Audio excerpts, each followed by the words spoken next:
Welcome back to Folding the Cheese. It's your boy K Troll on the mic today, and we are covering the Week 2 recap. And I am joined as always by the Lewis Litt to my Harvey Spectre. Raise 50,000. 50 isn't enough. I'm all in. Now, Lewis, before you decide how to play the hand that could clean you out, I want you to think of our entire history. Of me always winning, and you always losing. And when you finish doing that, you'll realize that it doesn't really matter what you do, because whatever it is, it's going to be the wrong decision. We're talking suits today. Ethan Gelfand, what's happening? Okay, first of all, so again, we've talked about suits, and I've recently gotten into it, so it's a great show. So 1 or 2, I'm upset. You're calling me loose lit. Yes, I know I'm losing hair, but you don't have to go there that soon. Come on. And 2, give me Mike Ross. I don't care if he's the younger guy, if he's technically like Harvey's underling. Just give me Mike. I'm good with numbers. I remember stuff. Come on. I just thought Mike was too much like a true like sidekick, like a really like a junior partner kind of thing, like a you report to me. I thought, Lewis and Harvey are equals, sort of, Sort of. Yeah. You ask Harvey if they're equals. Okay, we'll see. They're basically twins. If you see them on the street together, people would think they're twins. We are basically twins. Yeah. TBD. We'll just say Litt Ross for right now. Litt Ross. Ooh, that's kind of a nice name. Litt Ross. Litt Ross. Lewis Mike Litt Ross. Lewis Michael Litt Ross. There it is. Get lit up. It's a great show. You guys got to check it out. We mentioned this before. It's already done, but just finished season 2. You did. Yeah. So it's kind of wild what's going on. The firm's struggling, but then they're going to talk about a merger. Yes, I'm just giving spoilers all over the place. Okay, but real quick, speaking of spoilers, has there been any like movie or TV show that you've experienced that just got kind of ruined because of spoilers or something like that? Didn't LaShawn McCoy give a big spoiler in like one of the Marvel movies? I think he like famously spoiled the big one. What was the one they just had? Avengers Endgame or something? Endgame. I think he spoiled Endgame publicly, but wow. I don't know. I don't know that I can. I'm one of those guys, like, there are a bunch of classic movies I've never seen, and people are like, what? How have you not seen Goonies? Like, how have you not seen, like, you haven't seen Mean Girls? Well, okay. If that's a classic movie, yes, I have not seen Mean Girls. But there are a lot of movies like that for me. So, like, there's a bunch of quotes that are out there that kind of spoil it, or people talk about stuff all the time, and I'm like, never saw it. But I know enough about it now because I hear enough about it, Right. I can't think of like a famous, for me, I can't think of like why did you tell me that? No. Yeah. Well, so one movie for me that was spoiled, but it's not like I was really itching to see it at the time because we were probably pretty young when this movie came out, but The Sixth Sense. Have you seen this movie? Yeah. Yep. Okay. So heavy spoiler alerts for anyone who has not seen The Sixth Sense.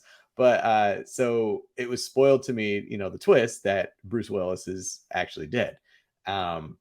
But I had no interest in seeing that movie at the time just because when I was younger, like dead people and ghosts just always kind of freaked me out anyway. I'm like, I ain't seen that movie. I'm not gonna watch it anyway. It doesn't matter. I see dead people, like, out. And so then I was like, oh, well, Bruce Willis. I'm like, okay, sounds good. But now as an adult, like looking back, that probably would have been an amazing twist to have seen live.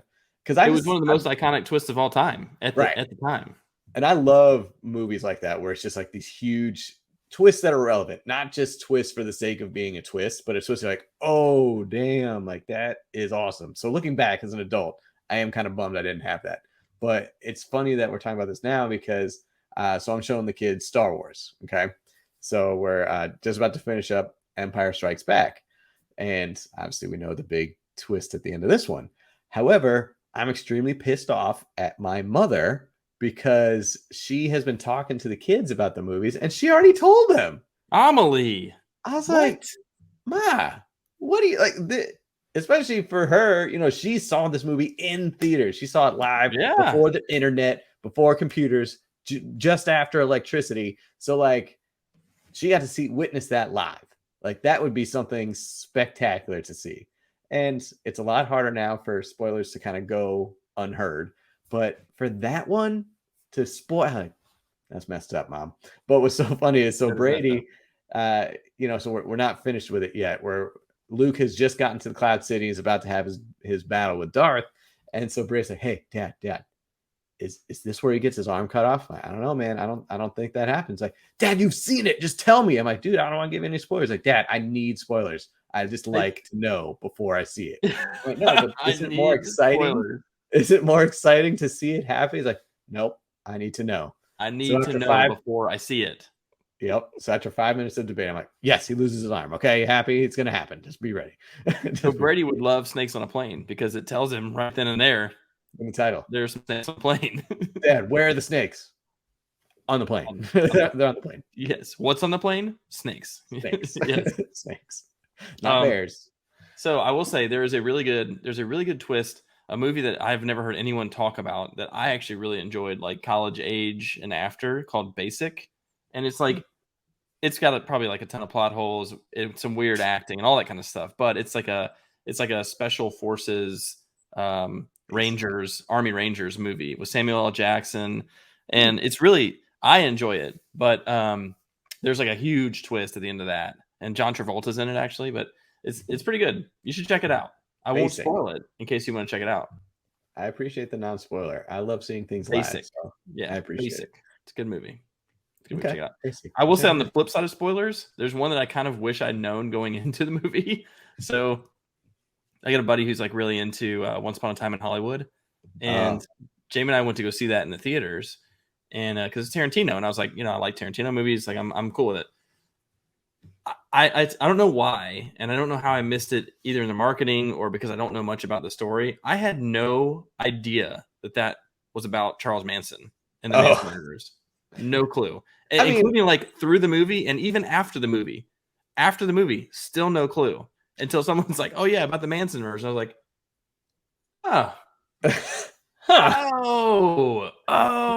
okay. But was the movie really about the Manson? No. No, but like when it was going on, I was like, wow, these crazy hippies are like gonna kill somebody, and I'm like, I don't know. And like, so it's someone who knew a lot about the Manson murders, of course, he watched that movie, and the ending of that movie is not how it happened in real life. And so they're like, this is garbage. Like, they're like, and my buddy was kind of like, at first I was like really upset about it because it's like, that did not happen. I wish that would have happened. That would have been amazing. But then afterwards, like, it's Tarantino, that's what he does. Like he's gonna, he told us some of the story, but that wasn't even, to your point, that wasn't even like the central focus of the story of the movie. It was just kind of like parallel to it. It's like, yeah. This was, yeah. It was just old Hollywood, and that was kind of the whole point, was that's what Hollywood was like. I can't remember if we talked about this off air, but did you like that movie? I liked it. I liked it. It's weird for me because I didn't know what it was about. Like, I feel like I'd have known, hey, pay more attention to the fact that it's like, this is Charlie Manson and these are like his, and I didn't know his story that well other than like he killed people, right? I didn't know the whole idea of the hippie commune, and this was happening in like, residential neighborhoods in LA. And I've heard a lot since then about even conspiracy theories about that whole thing. And so like, I'm more knowledgeable now. I need to watch it again probably, but I did like it. I walked out and liked it, but I could see why someone wouldn't. I mean, it's kind of classic Tarantino though too, where it's like, it's sort of like, there's no point to this movie other than you're just along for the ride. Right. And I think I was in that camp where I was just like, what did I just watch? I wasn't like, yes, this was awesome. I wasn't like, that sucked. I was just kind of like Vanilla Ice Cream, 2007 gray Camry, and Jan Brady, just kind of like right in the middle. Right in the middle. I think that's what I thought when I walked out. I was like, that was a Tarantino movie, because I was like, there was no point. There was no real plot. It was just like things that were just happening, and you were just watching them. Well, in fact, like I think he threw in some cameos, but not really cameos. Like Dakota Fanning, like her role is like, whoa. First of all, this is what Dakota Fanning is doing now. It's like, okay, yeah, yep. Damian Lewis was in there. Steve McQueen as well. It's like a random cameo. Yes, true. And it was, I don't know. I enjoyed it, but I knew. So the only thing I did know going into it was that it was going to be like that. It's not just like, it's a Tarantino movie, so that's what you're going to get. True. And so I did know that, and I liked it because of that, but no idea on the Manson stuff. Anyway. Okay. That's a long time to talk about spoilers on movies and things as such. Let's get into some football, specifically fantasy football. Yes. We had some injuries again this week, and not as bad as first week, obviously, but I do want to highlight these around the league. Trey Lance, the big name, done for the year. Jimmy G's back in the saddle. I had the misfortune of drafting Dak Prescott and backing him up with Trey Lance in my neighborhood league. And so I'm 0 for 2. I have no quarterback left. I'm in trouble. We'll see how the waivers go for me. What's really weird is that I mean, first of all, how happy are the Niners that they kept Jimmy G now? They're like, oh, thank God. And, obviously, I think you got to kind of throw out week 1 with what Trey did. But then there's news reports coming out that people are happy that Jimmy G's starting now as opposed to Trey. It's kind of like a relief. I don't know. It's just kind of bizarre. But, I mean, the 49ers are definitely happy they got Jimmy G. And now he's a viable starter, man. As a backup, you should pick up Jimmy G. I actually have a waiver claim for him. I mean, I'm trying to get Tua first, but if I don't get him, you ain't getting I'm going to go for Jimmy G because I think he's totally viable. He'll get 215 yards every game, probably 2 touchdowns, not a lot of picks. That's serviceable given how the rest of my team is. Yep. I think that the Niners, looking back on it now, you got to feel like, man, they were just really trying to toe the line, and this is probably exactly what they wanted. They didn't want Trey to get hurt, but this is how they wanted the Garoppolo thing to end. They wanted to keep him. But they're like, we don't want to hold him back from like a real career, but we're worried about durability issues with Trey Lance, like any running quarterback. Of course, they didn't think he's going to break his ankle, but like any running quarterback, we're worried about durability. We'd love to have him as a backup, but we don't want to insult him. Like he could be a starter. Like it's a tough walk they did. They played it perfectly, Yep. They had a sniper shoot Trey Lance's ankle. They played that perfectly. They wanted Garoppolo all along. They immediately regretted drafting Trey Lance. Immediately. What have we done? In a non-injury issue, Mike Evans is going to be missing a game. Did you see what he said to the refs? Like there was like I saw something on Twitter. It was like a right after the play, he ran on the field. So there's like a spat between Tom Brady and Marshawn Lattimore. Right. He's like talking. The best part was it was between Brady and Lattimore. Then Fournette pushes Lattimore. Evans comes all the way from the sideline just to deck him. He absolutely laid Lattimore out. Leveled him out. He blindsided him, but he laid him out.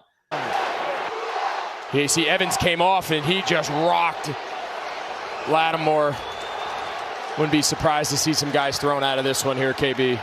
And as I saw a clip, like later he's talking to the refs. He's like, it's Tom Brady. What do you want me to do? Which I'm like, I get it, man. Like, that's your guy. Like, you're going to protect him. Lattimore was not attacking Tom Brady, to be fair. So there's no reason verbally. He had to, like, he was verbally attack him. But he was verbally attacking him. And Evans don't let his man get taken down like that. So get verbally taken down. He's going to miss a game. Hunter Renfrow had a concussion. He got knocked the hell out, dude. But go real quick back to the Bucs. You see who they just signed? Yeah, I just saw Cole Beasley's coming to the practice squad. Dude, they don't have any receivers. Julio missed this game, like I told you he would. And Russell Gage didn't do much, so they got to find somebody just to get him by for a couple weeks, Yeah. Anyway, Hunter Renfrow got absolutely lit up. Speaking of Lewis Litt, he got lit up by Isaiah Simmons. Ooh, that was nasty. He's out. He might not play next week or ever. James Conner, ankle issue. They said it's not serious, quote unquote, not serious. Darrell Williams and Eno Benjamin split in his absence. Like, I think there's some curiosity there. Conner's had durability issues in the past. You're kind of wondering, like, who's the backup in Arizona? This didn't really give you a good answer. They split carries. They both look pretty good. But you know who else looked good in Arizona? Greg Dortch. Moving on. Dortch, let's go. Jerry Jeudy hurt his chest. There was some concern it was like a collarbone issue. I think that's not true. So he's more day-to-day. Should be fine. Dalton Schultz. This is what I'm concerned about. He's got a knee issue. They have not revealed what the scans have said yet. They're saying they think they've avoided like really serious issue. Even if it's like a sprain, you could miss a few weeks. Yeah, I mean, you can miss several weeks. You know, Elijah Mitchell's was like an MCL sprain. I think it's like 2 months. 2 months, yeah. Which normally MCL I think is like 3 or 4 weeks for a sprain, but it depends on severity. So keep an eye on that one. If you got Dalton Schultz, I would be going after a tight end on the waivers this week. Oof. And it is barren there. But anyway. It's fairly barren. That's true. Yeah. There are a couple names I'll give you now that we'll re-talk about later, but you could look at Tyler Higbee. You could look at Gerald Everett. You know, I think those are 2 names that you could. T. Higbee was catching the ball, so T. Higbee won't catch shit. But he did catch several passes. He's the second targeted receiver in LA right now, currently. So not Allen Robinson. I'll tell you that. Let's talk about some stud performances. Why don't you rattle some of these off for us? Well, I think we should do a little differently this week, Kemp. Don't you think we should? Let's just go through the games and then we'll highlight a couple players from each of the games. Okay. I'm game. All right, so start off Thursday night. We had Chargers-Chiefs. That was a battle like we all expected. I think we expected a little more firepower, but it was still a great game. Kind of Chiefs start off a little slow, but then they came back with big defensive effort. But Mike Williams finally showed up for the Chargers, which is great. Obviously, Keenan Allen was out, so Mike Williams stepped up because otherwise no one else on that offense really was. Herbert, it was basically they got most of their points and definitely fantasy points on those final 2 drives. Eckler was doing nothing. Herbert had a quiet game. But yeah, that's where Mike Williams finally showed out, had over 100 yards, touchdown. So good for him. And then the Chiefs, Kelsey had a quiet day. And this was what Mahomes was talking about in the offseason, that fantasy-wise, they're going to be spreading it out. You never know who's going to be the man. So God, I did not believe him when he said that. I was really hoping that that's a lie. It's going to be Juju. And nope. He was not kidding. Yeah. Okay. So speaking of that, though, I think Josh Palmer got a touchdown real late, salvaged his day, but he was otherwise very absent. Austin Eckler did not have a great game. It just wasn't. I mean, he ended up getting points on the last drive, like the fourth quarter. Bunch of points were scored there for the Chargers. But Justin Herbert, I mean, speaking of injuries, he cracked rib cartilage. I don't know what that means timetable. Maybe he can play through it, but he looked so hurt during that game. Yeah. I mean, he was grimacing every huddle. He was barely getting up and moving, but he toughed that out and almost brought him back to win. So good for him. What's interesting about that is he's going to have to take pain injections to get through that. And that's exactly how he got his starting job when Tyrod Taylor got a lung punctured. Oh, you see that he's now ribs. And now Tyrod's suing the doctor. Good on you, Tyrod. Get your money, man. You got a job. All right. Well, speaking of a Tyrod Taylor former team, what about the Jets and the Browns? The Jets and the Browns. This was actually a really entertaining game. This game came down the wire, and the Browns got up to a decent lead. And all of a sudden, the Jets coming on strong. Joe Flacco, don't count me out. I'm elite. I mean, Nick Chubb. This is the Nick Chubb show, man. 3 touchdowns for him, 100+ rushing yards. This is what's so frustrating about trying to rank him in the preseason, because you're like, there's no way the guy's going to get 100 yards every game. He does score touchdowns, and I'll be damned if he doesn't do it. He doesn't catch any passes. Nope. It's just like 6 yards of carry every time he touches the ball. It's wild. Can we also just talk about, I know we talked about the Chiefs logo on the middle of their field. Can we talk about the Browns for a second? It was that elf. Why did they have an elf with a brown cap and all? Like, that was their thing. It's supposedly like a fan vote, and they listened. Why? That's almost like Bodie McBoderson or whatever, or whatever the Brits try to name a new ship. Their flagship, Bodie McBoatface. Bodie McBoatface. Yeah. Don't let the fans vote on anything, basically. Never. Please. That's the moral of the story here. But yeah, hey, we get the Garrett. I'd say in this game, Garrett Wilson looked really good for the Jets. This might have been that coming out party for him. And you're stealing my words, man. I was literally going to say that, but okay. Well, I'm smarter than you and faster, just like Harvey and Lewis. Nice try, Lewis. I don't know. What do you think happens though when Zach Wilson comes back? I was going to say Mike White. Zach Mike Wilson. Zach White. Zach White. When Zach Wilson I don't know. Is Wilson good because of Flacco, do you think? Or I mean, the same kind of thing happened last year. Think about Elijah Moore. He was kind of lighting it up with Joe Flacco. And then Zach Wilson comes back and Elijah Moore kind of dips a little bbit. So it's kind of interesting to see how that happens. And then think of the Saints. Alvin Kamara, when Jameis Winston was in there, not having a great season fantasy-wise. But then Jameis Winston goes down, bringing someone else, Alvin Kamara skyrockets. So it's interesting to see the dynamic of how these players are impacted by their starting quarterback. You think it would be the higher quality or higher flashier guy would improve everybody, but not necessarily. So, yeah, honestly, I think it'll be good to see Flacco for the next couple of weeks with Garrett Wilson to see if that chemistry continues. Yeah. I'm curious to see it too. I'm not rushing Zach Wilson back. If I'm especially on the Jets, like, I don't know. Yeah, just play it safe. He's your future. Play it safe. Yeah. Speaking of the future, look at the Lions. The Lions and the Commanders this week. Yes, that was a great game. Once again, it was classic Lions though, because they were up big and then they let the Commanders slowly back in. It's like, okay, Lions, do not blow this. But dude, this is what we were talking about with the Lions offense. It can be potent. I was talking about the second half Jared Goff had last season, and he's kind of now starting to pick right back up where he left off, and it's all with Amon-Ra St. Brown. I mean, your boy has blown up. He is the hottest receiver in the league, and that chemistry has stayed there. What's really weird is if you look at the rushing, DeAndre Swift had 5 carries. Amon-Ra was the leading rusher as well. Yeah, right? With 2 carries, he had 68 yards. It does it all. folks. He does it all. He really Please don't make him a running back like Debo, though. I mean, I think it worked really well for Debo last year. I don't want that for Amon-Ra. Just no. He had one a jet sweep here and there. That's fine. I was gonna say he had one carry for 58 yards, so I think you're fine. They ain't moving him around because you look at DeAndre Swift and you still have Jamal Williams. I mean, that's a solid backfield right there. And if you look at the target distribution for the wide receivers, Amon-Ra had 12, caught 9 of them. The next highest was TJ Hawkinson, who you would expect. He had 7, but only caught 3. So really, the offense is running through Amon-Ra. It's spectacular to watch. This offense is now showing what it can be. And watch out, man. I think the Lions, they could make some noise.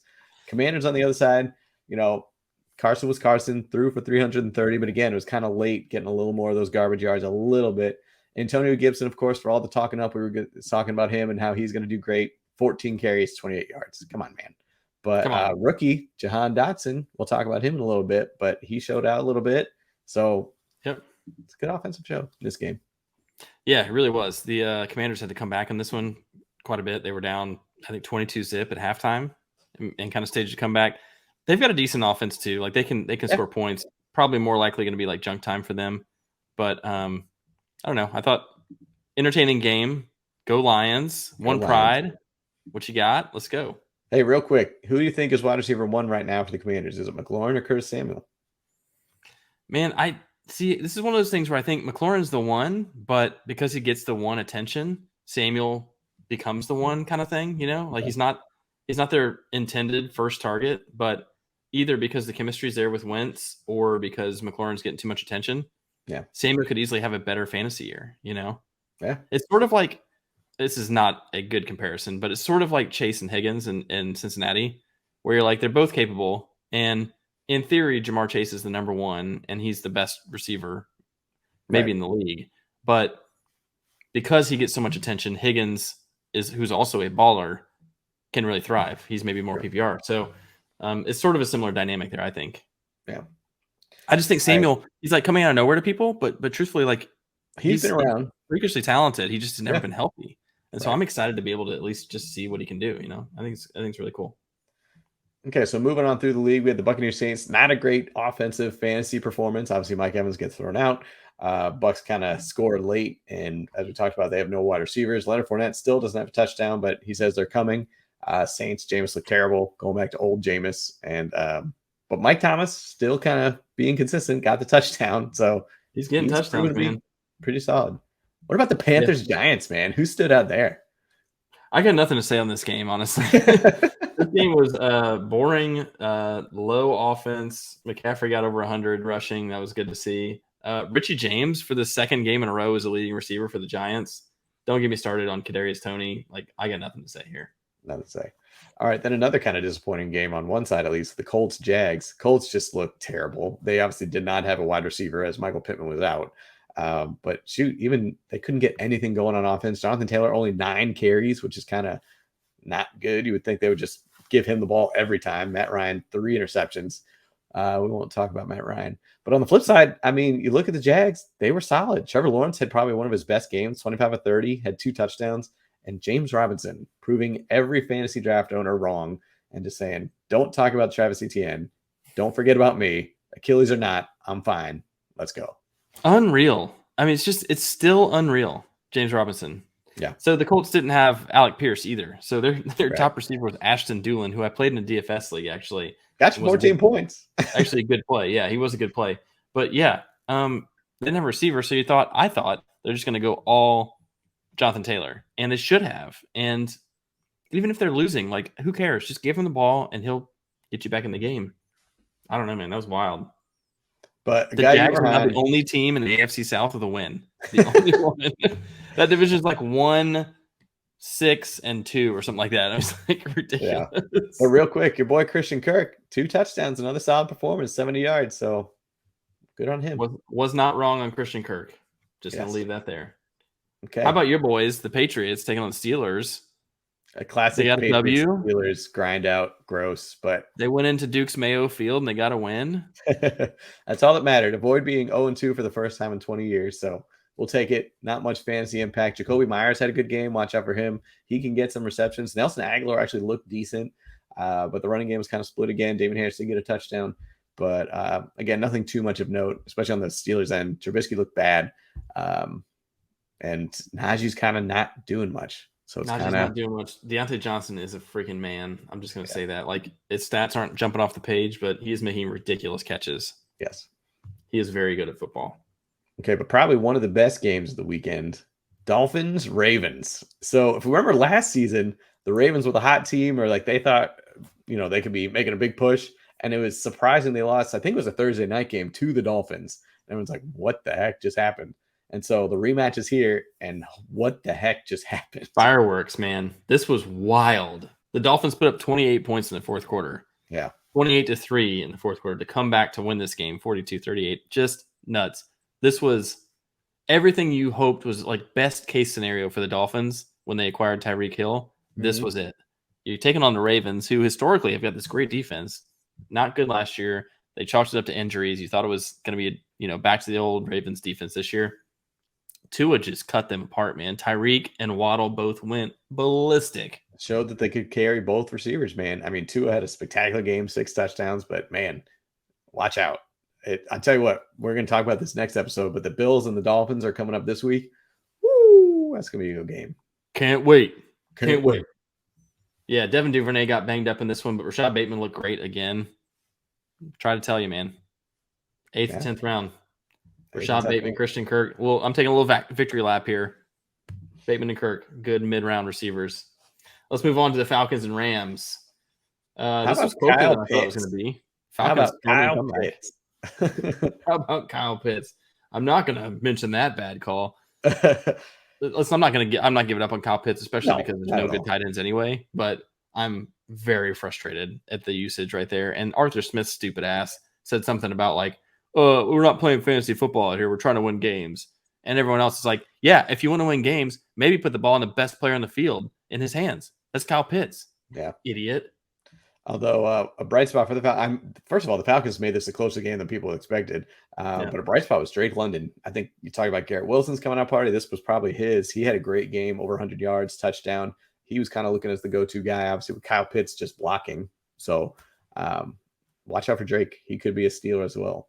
Yeah, that was another really good mid-round receiving option. I think you always think like we've had a couple years of a run of rookie receivers being like just ridiculous. So people are wondering who it's going to be out of this class. He had the best opportunity at least, and you just weren't sure about the quarterback play, but he's making it happen.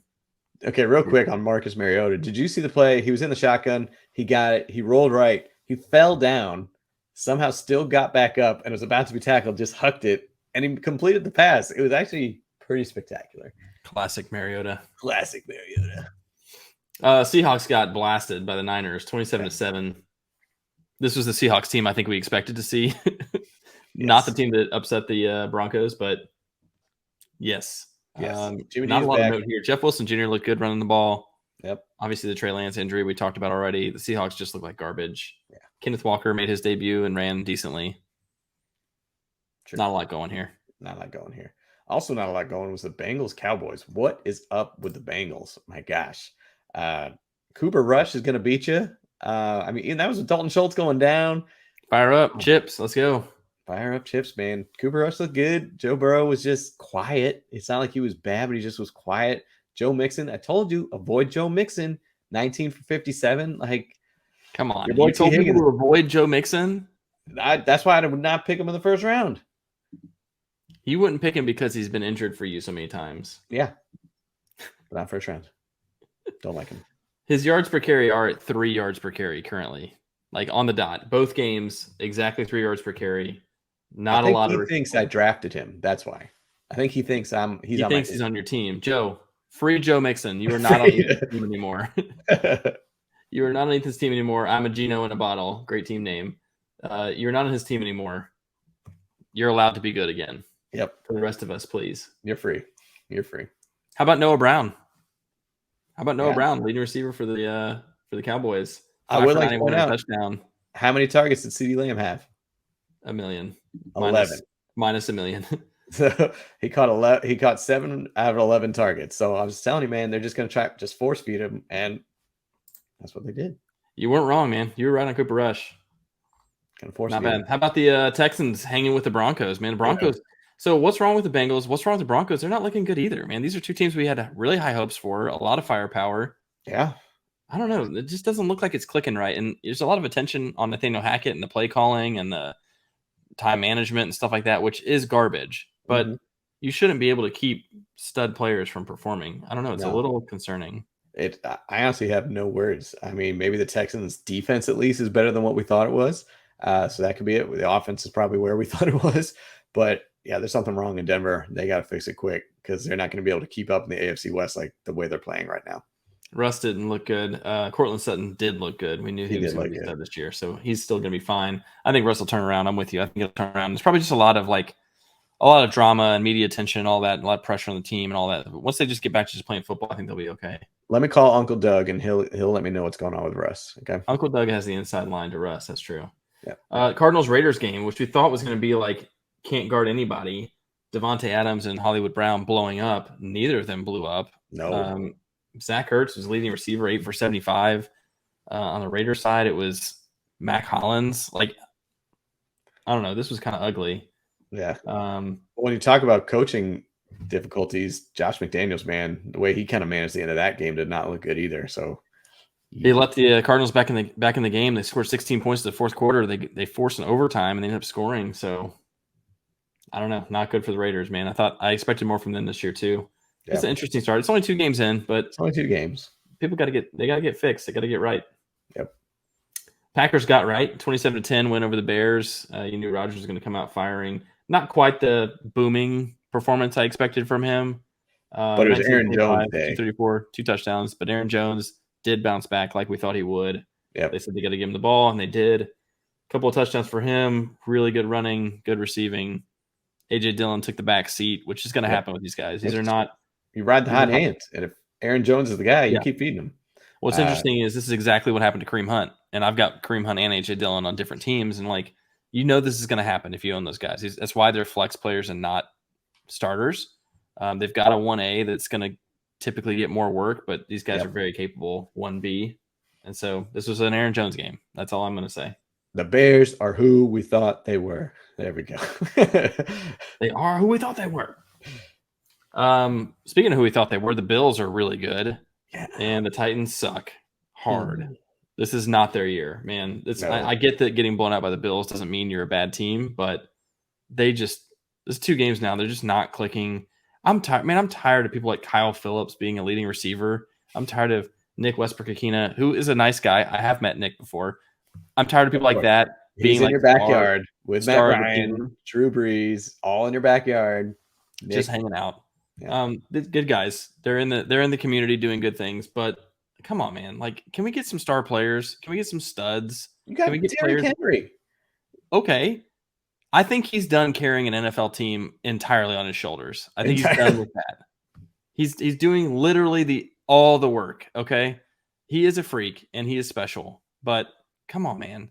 You can't give the guy 300 carries every year for 8 years and just expect to win and not ever give him anybody good around him. You know, he had AJ there, got rid of him over $2 million, squabbling. I mean, it's just ridiculous. So on the other side of the ball, Josh Allen's shown he's probably the best fantasy quarterback and maybe even the quarterback in the league. He's just doing ungodly things. Stephon Diggs, holy crap. Those 2 are going to be dangerous for a while. So interestingly enough, the running game, James Cook was the leading rusher. That was probably frustrating for Devin Singletary owners. Kemper, I'm sorry. That was your guy. But, man, the Bills look scary good. They're at home. Next week against the Dolphins will be an interesting test for both of them to see which one is the true Highlander. Maybe? Oh, okay. Canoli one? Is that? I never watched Highlander. I didn't either. So I didn't either. Okay. I think Singletary got kind of game scripted out a little bit. Like they came pass heavy on the Titans, and then once they got up so big, they took the starters out. And that's kind of how that went down. But the Vikings-Eagles game was entertaining. Like this was a game the Eagles were dominating. I mean, absolutely dominating. But the Vikings were in it until the end. I mean, it wasn't like a big blowout score-wise. They were just hanging there. They were just like, when you watch the game, you're like, the Eagles are definitely better.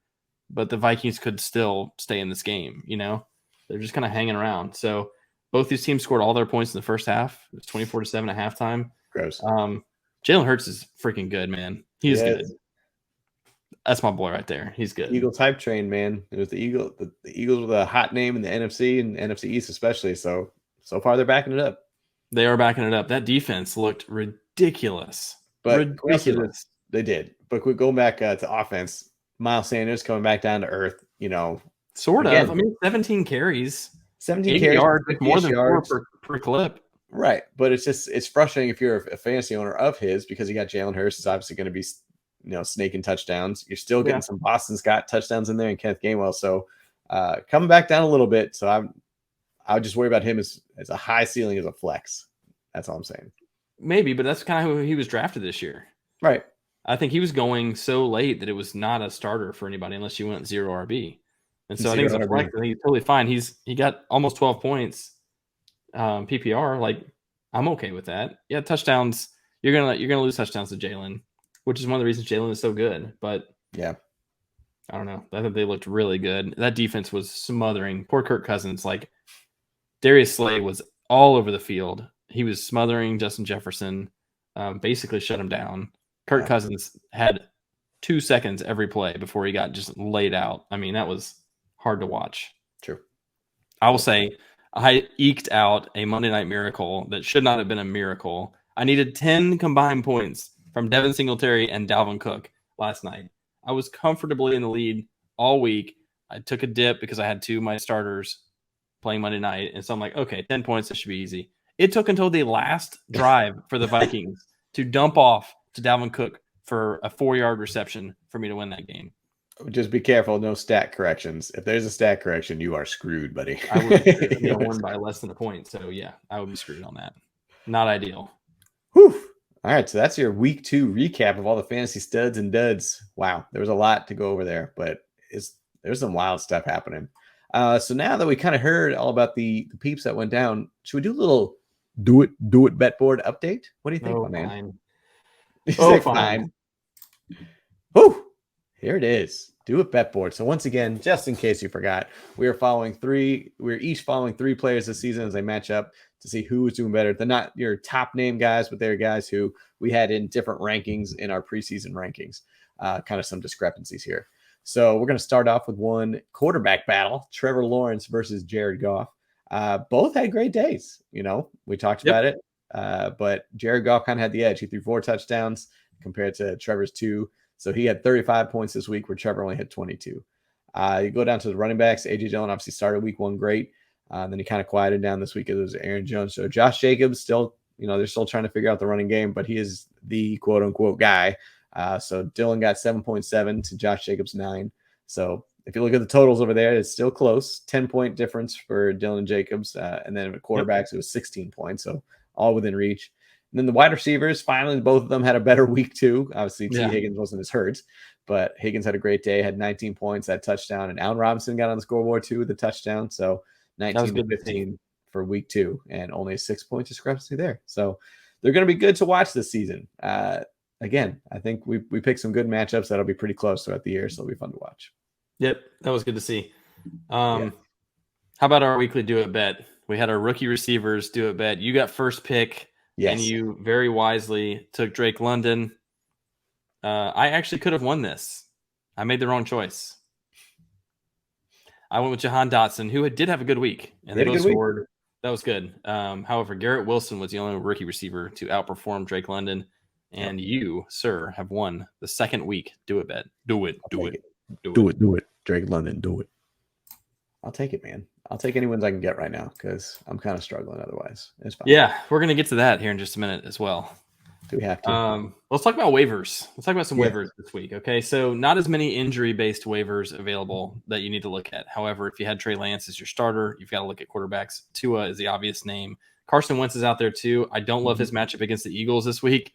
They're going to want to come after him. They were razzing Jalen Reagor like crazy on the Vikings because he was a punt returner, and they were just getting after him. Carson Wentz. I think the game's in Washington, thankfully, but playing his old team, they're gonna want to get after him big time. I wouldn't want to start him next week. Can't wait. I would not start Carson Wentz this week if you can avoid it. But he is a good name to keep in mind. Like after this week, he's had 2 solid weeks. I think he's going to be a fine streaming quarterback for you. Garoppolo, I think, is another good name. Obviously, replacing Trey Lance just person for person. He's not the rusher, but he's a better passer at this point in his career. So good name to keep in mind. Goff is out there in a lot of leagues. I think I could roll with Jared Goff. I've got a waiver claim for him. I'd be fine with it, honestly. So a couple good names to keep in mind. I'm not really buying Flacco, especially since he's not going to keep the job. So no, 2 weeks is done. I'm not going to jump on that. Too unpredictable there.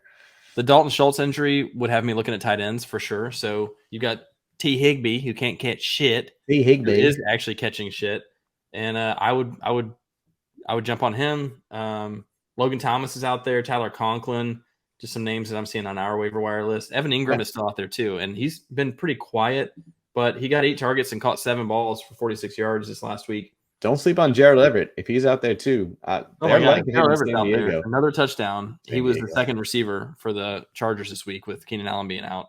I just called him the San Diego Chargers. Oops.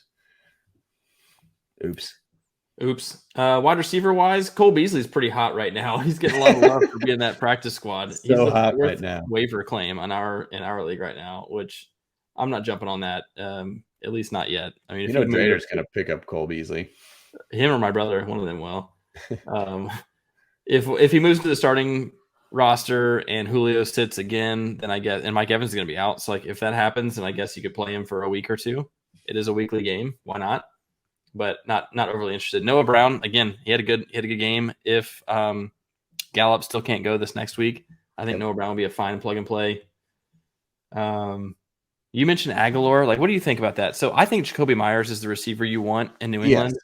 I thought it was going to be Devontae Parker going into the season. He's done nothing. So I think Myers is your guy. I think Aguilar's going to have these weeks. Yes. And Parker maybe later in the season. I don't know. What do you think?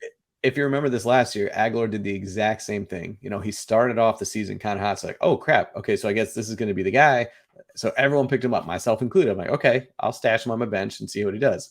After about 5 weeks, he was out. Not hurt-wise. He just didn't show up. Jacoby Myers, I think, is the guy because he's always going to get a consistent, about 7-8 targets. And he's going to catch about 6 of them.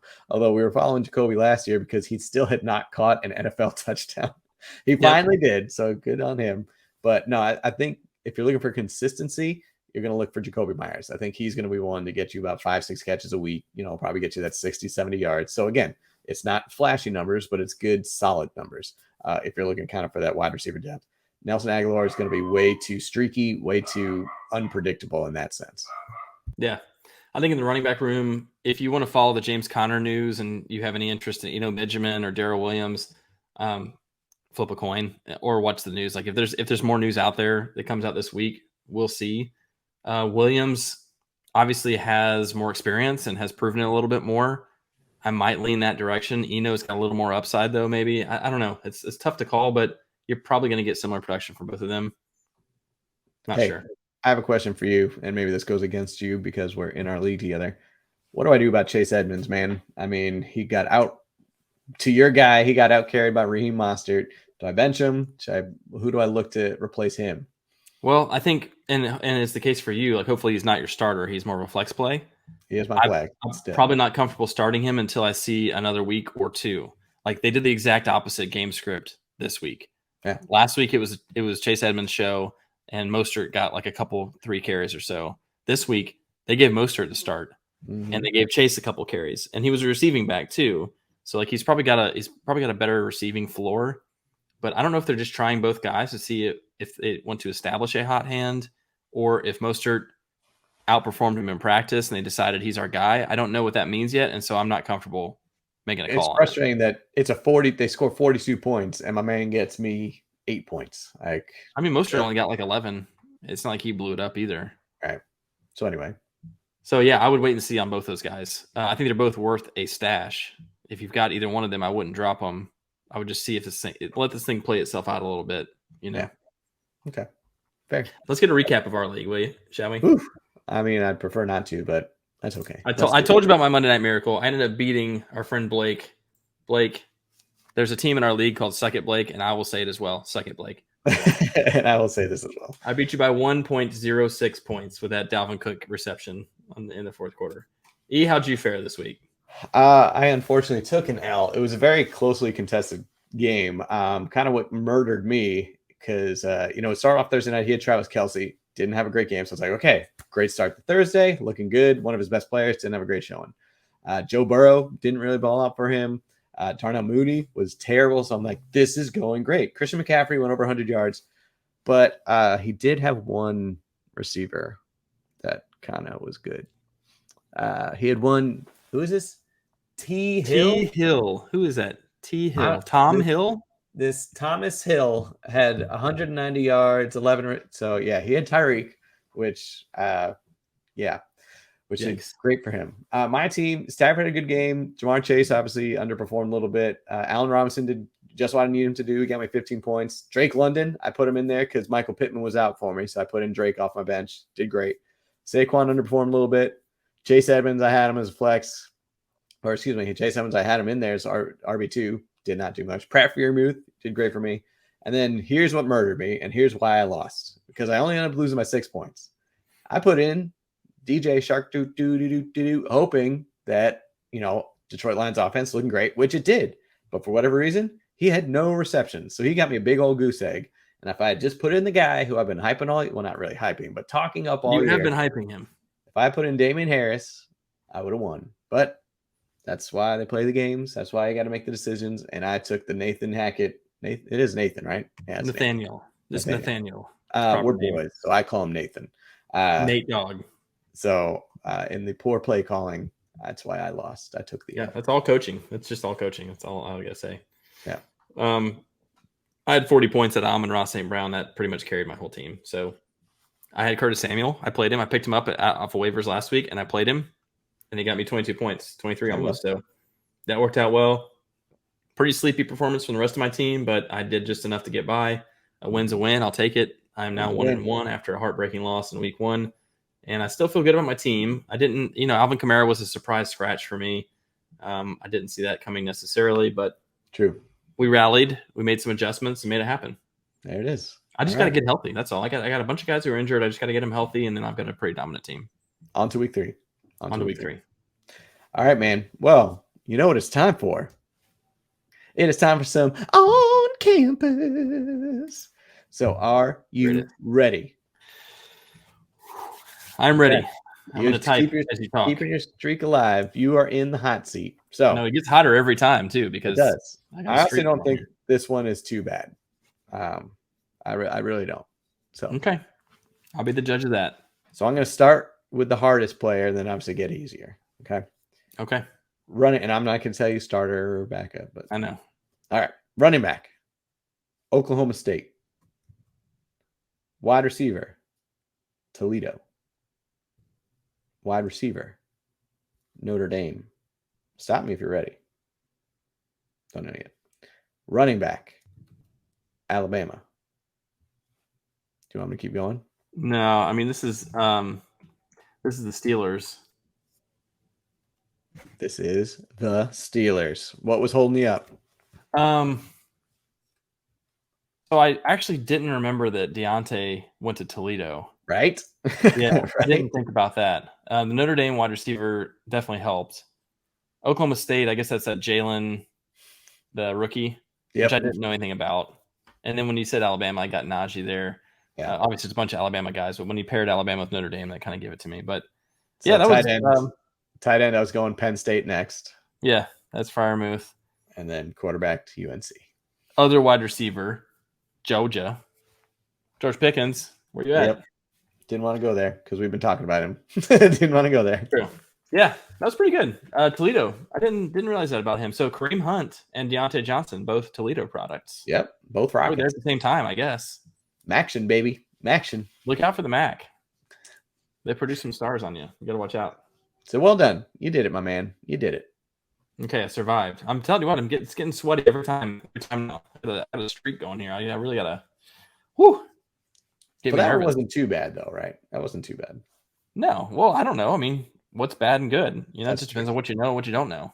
An Alabama running back doesn't help. So, and a Toledo wide receiver should give it away if you knew that. But if you didn't, you're like, who the hell I didn't know. I honestly did not know that about Deontay. I was like, ooh, okay. I didn't know about Deontay. But yeah. Okay. Well, good job. Your streak continues. So, all right. That was a lot to digest. We went through all the matchups of the games to give you all the studs, duds, everything in between. Talked about a little bit do it bet board updates, getting closer there. Gave a little bit of a tutorial on waivers and who to target this week. Then, of course, we talked about our league and the recaps there. Kemper in a little bit better position than I am, but that's all right. It's a long season. Still got a lot to go. But, yeah, man, a lot going on. Ready for some week 3. Next episode, we're kind of going to do our pigskin pick'em. Don't forget to join our league. It'll be in the show notes if you want to join us. But until next time, man, keep on folding. Fold it.